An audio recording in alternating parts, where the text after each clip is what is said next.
Let me ask you a question. How much time are you facing if all this 8 to nonsense 10? goes down? 8 to 10. 8 to 10. And what do you do on that? Yeah. So 8 to 10 years in Romania, that'd probably be around 5 or 6 years. It's like 2/3. And Rahova Jail is the worst jail in Europe. So Heard that, yeah. it's overpopulated. And Romanian jail is interesting because I wouldn't actually say it's as violent as a Western jail. Perhaps I'm wrong, but you see the Western jails is very race segregated, and there's drugs and there's violence. State jails, yeah. State jails. But Romania doesn't have that because everyone's Romanian. So there's not really a race problem.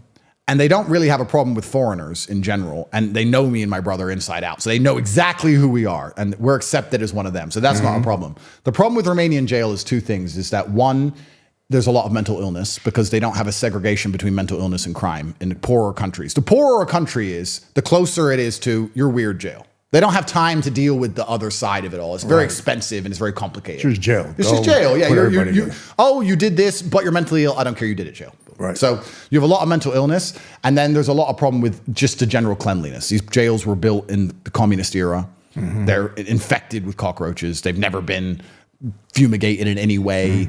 There's insects. There's bed bugs. It's filthy. This is the big problem with it, was the filth. If it wasn't so filthy, it wouldn't be so bad. But this was what bothered me the most, is finding cockroaches in your food and this kind of thing.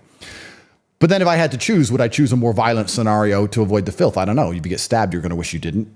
I mean, I slept pretty good in there. People knew who I was, and people had a degree of respect. Were you segregated most of the time? Your own cell? Or? At the beginning, it was me and my brother. We were in separate cells with other people, but then eventually they put us in together because they tapped our cells. So they put us in together to try and find out and get us talking.